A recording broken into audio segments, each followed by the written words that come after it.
Good morning. Welcome to our contemplative service. And to start off, Michael's going to do a welcome to country.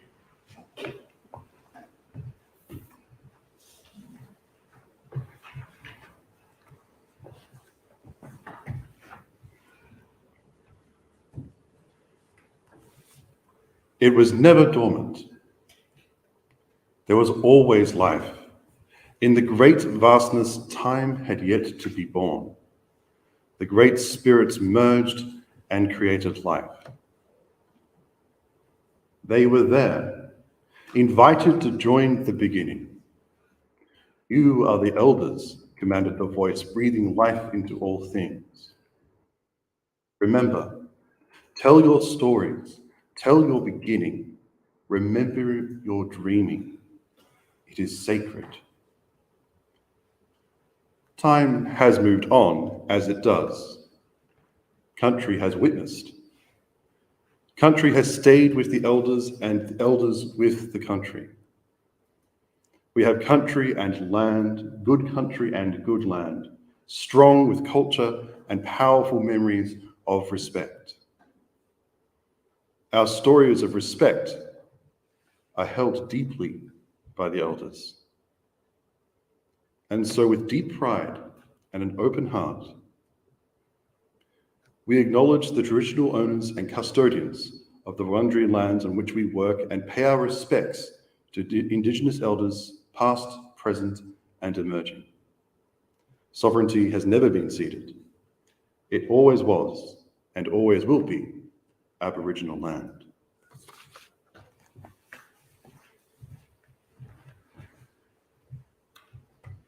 Thank you. Well, welcome to our online gathering here, and welcome to the people online and all those that are here today.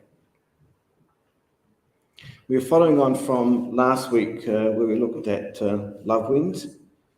Today we'll be looking at forgiveness, and next week will be followed on with generosity. And we'll be taking a little bit from last week's service of love wounds, and that'll come into this morning's service, and you'll notice that. And the week before, when Danny talked about our transactional relationship with Christ, and we want to look at how forgiveness brings us into a transactional relationship with Christ, where we live with Christ and He makes a difference into our heart. John will light the Christ candle after I pray, so I'll just start with a prayer. We remember those that are unwell in our community. We think of Julie, and we think of Katrina, who's recovering still. We think of those that are far away from us. We think of our country as we get ready to do our vote. And we ask that you help us to stay together and to be mindful of each other as we prepare to vote either yes or no. We ask that you help us to bridge the gap. Thank you. John.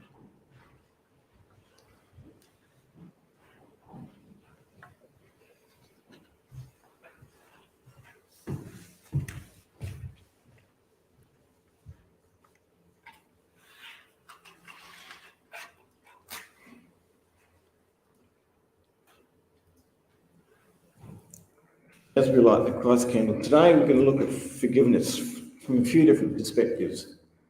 We're going to have a few Bible texts, a few short stories, with times of reflection in between those. Chris will do the first one, where we look at forgiveness and the possibility of what forgiveness might have looked like right back in the creation story, where Adam and Eve took the apple and set in motion God's other plans. Thanks, Chris.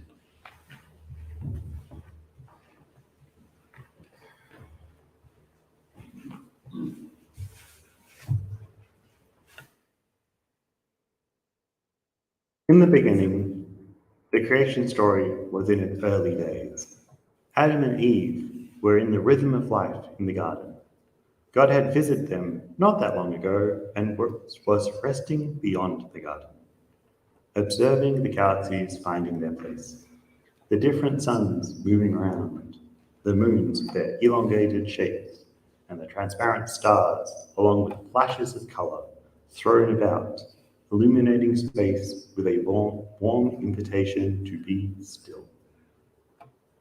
Suddenly, a sharp flash of lightning, which seemed to come from the garden, echoed its warning as the universe trembled in disbelief.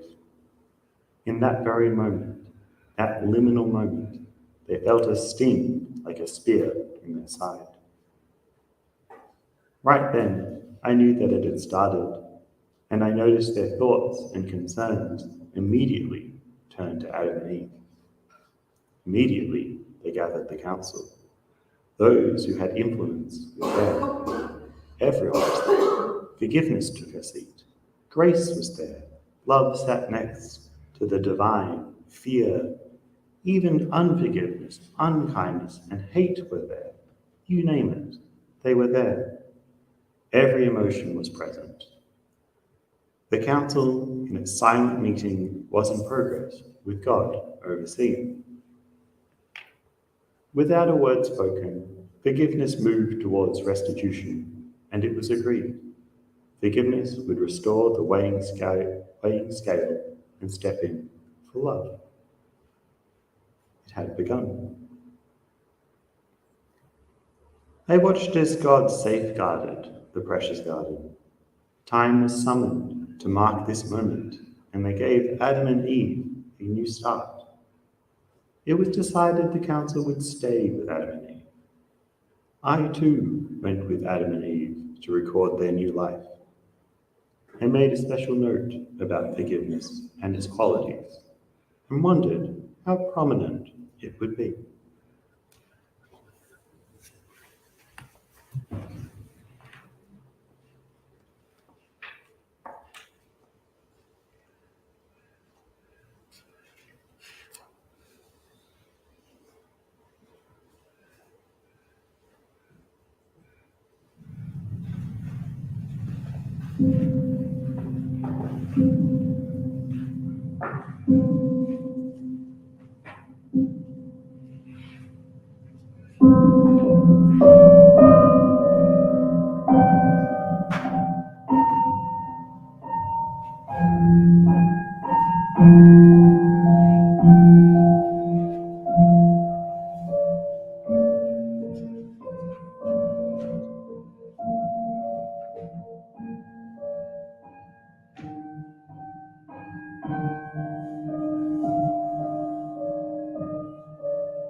Time continued on Earth. The council from long ago is still prominent in our lives, now known as our emotions. They formed many groups, and each human had an abundance of emotions they had access to. Some seemed skilled at accessing many emotions and had an ability to live in harmony with many emotions, while others were not so well endowed. The earth was a vibrant place, and Jesus was making an impact. He had done some amazing things and totally changed the way people thought about God. It was liberating and scary all at the same time. When people were with him, they seemed to expand and grow in their capacity to love. Jesus was nearing his most difficult time here on earth. Some people in power were threatened by him, and I was watching the final moments of Jesus' life.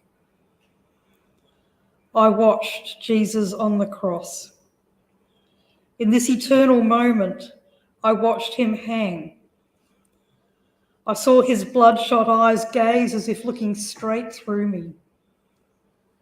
His penetrating presence, finding home and resting deep within me.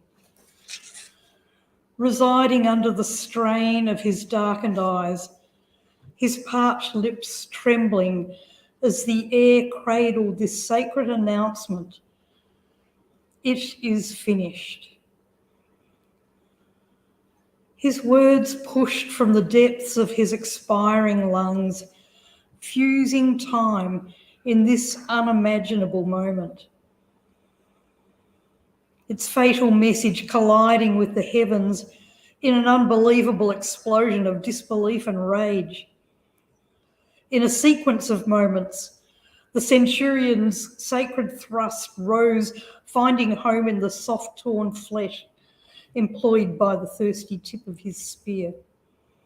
Its travel, going beyond the near fatal cuts, suffered no more than a day previously. Its deep penetrating thrust awakening a promise from a time gone by. Even the great curtain split in the temple as if it too recognised this divine moment. There seemed to be a new way. Forgiveness, offering a way home for all of us to the heart of the divine.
Do you know that 2/3 of the teaching of Jesus, directly or indirectly, is about forgiveness? In fact, at this point in my life, after trying to study and pray over the Gospels all my life, I would summarize Jesus' teaching under two headlines: forgiveness and inclusivity. You go through it. You go through his teaching. So you can see what he killed me. Because forgiveness is accepting the other, the beyond, the group. And inclusivity opens up to that fully structurally and says, I'm not here to defend the boundaries of my group. I'm not here to say my group is number one. When his own disciples try to do that, remember what they come back saying? The Methodists are driving out devils just as good as the Catholics. Should we call down fire from heaven upon them? And it says, no, boys, you missed the point. If they're not against us, they're for us. If anyone who's doing the good work, let them do the good work. It doesn't matter what shingle they have on the front. He resists any attempt to make his teaching into group thinking, and yet we created Christianity. You know? If 2/3 of the teaching of Jesus is about forgiveness, it's because what forgiveness is really not about this or that. It becomes an entire attitude of forgiving reality for being what it is, forgiving the tragic flaw, forgiving an imperfect world. Right? That's why we had to name the original sin right front and center, even though it was poorly named. To say that there is a fly in the ointment of reality, and it's in your struggle with that wound, that fly in the ointment, that dilemma, that contradiction, that paradox that you are and that everything else is, that you move from unconsciousness to consciousness in the struggle itself.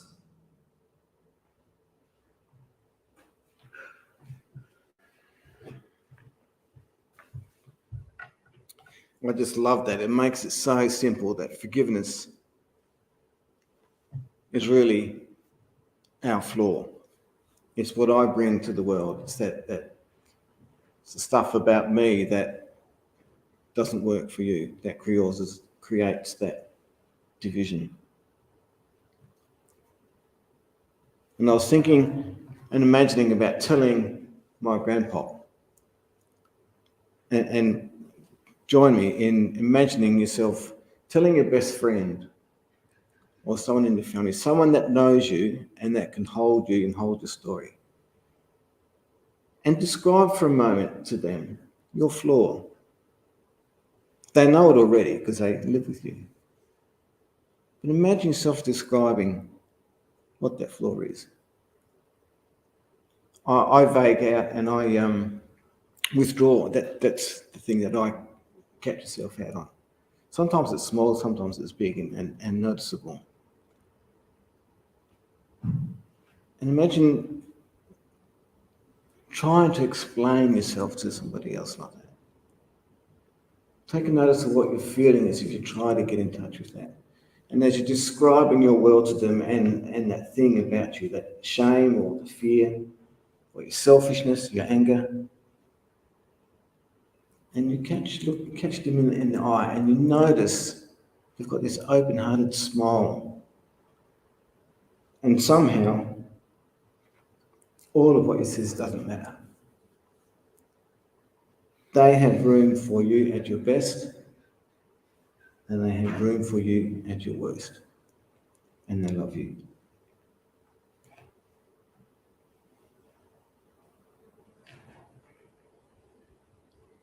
Now notice yourself with other people. In your mind's eye, have a look around at your friends. And notice their flaw. It's not that hard.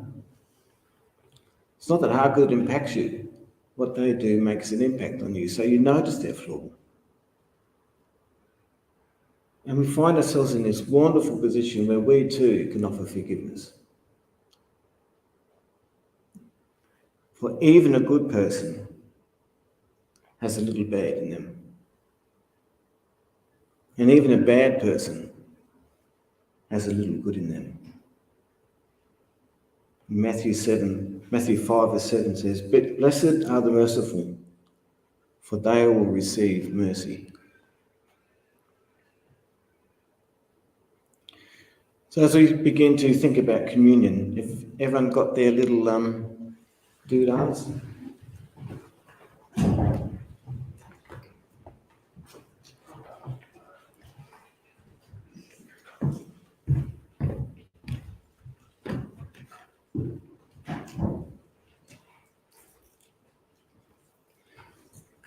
So forgiveness brings inclusivity, means we're all okay.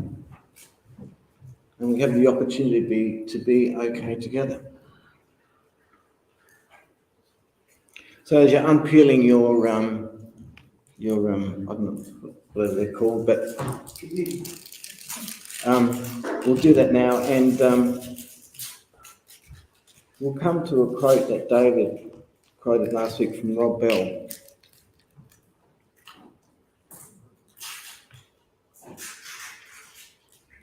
So as we take the bread and put it in our mouth, just contemplate that there is nothing you can ever do to make God love you less.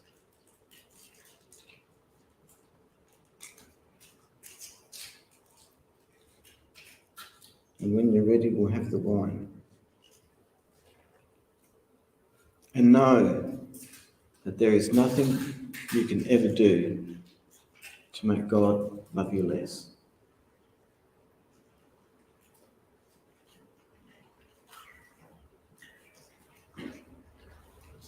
There is nothing you can ever do to make God love you less.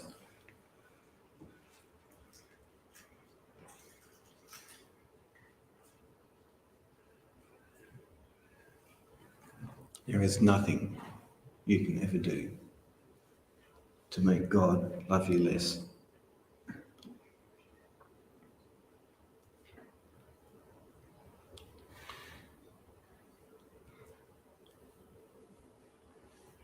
In a moment, John will come and do the reading from Isaiah.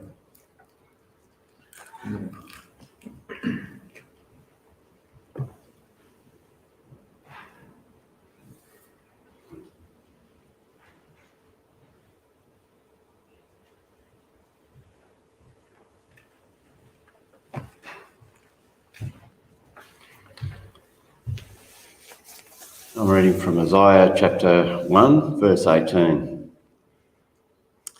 Come now, let us settle the matter, says the Lord. Though your sins are like scarlet, they shall be as white as snow. Though they are red as crimson, they shall be like wool.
In a world of forgiveness, there's still consequence.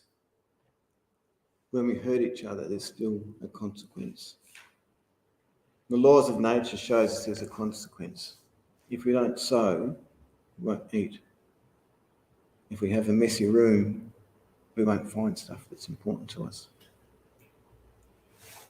So in the light of consequence, there's still forgiveness. There's no and, there's no it.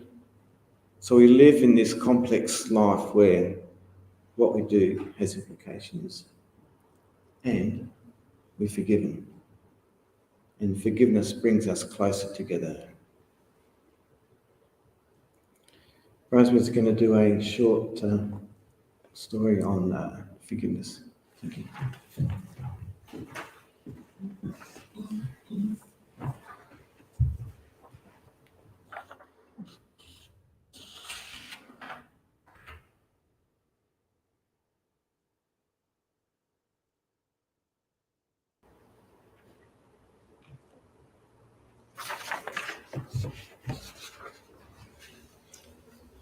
Forgiveness brings us home.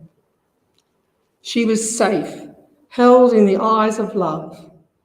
Forgiveness graciously makes way for a new day, allowing our past its own place as forgiveness dissolves the entanglement of our flaws, inviting us to this very moment with presence and love.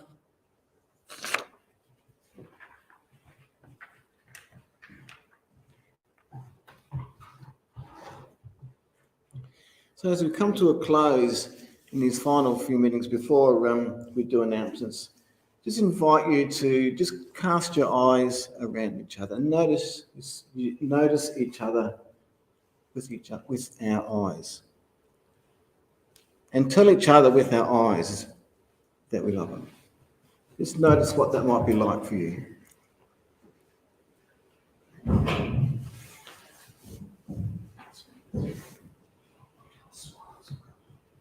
And even a simple thing like that, notice how the level of inclusivity has just gone up that little bit. So it doesn't take a whole lot for us to be together. Next week, David's speaking at the Avenue on generosity. And Rota's going to give us a few notices. And I'd like to thank Meryl and Sarah for their help in editing and putting together today's service. You can do your thing, and then we'll finish with another silence. Thank you.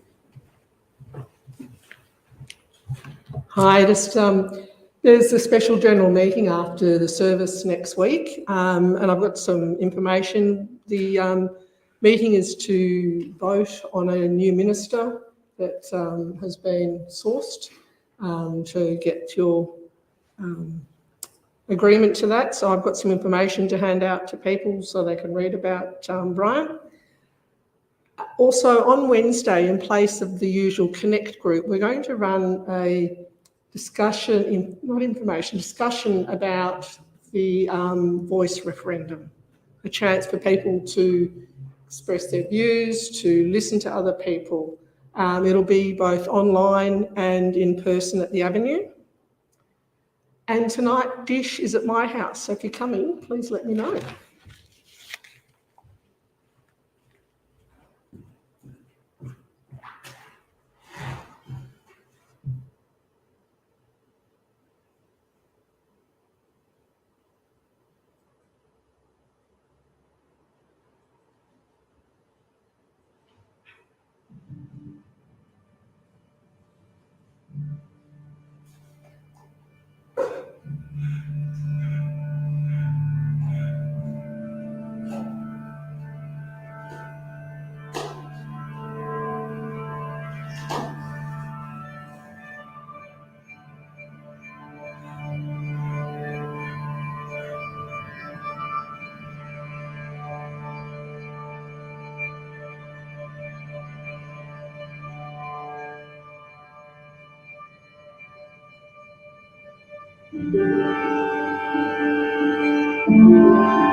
Amen.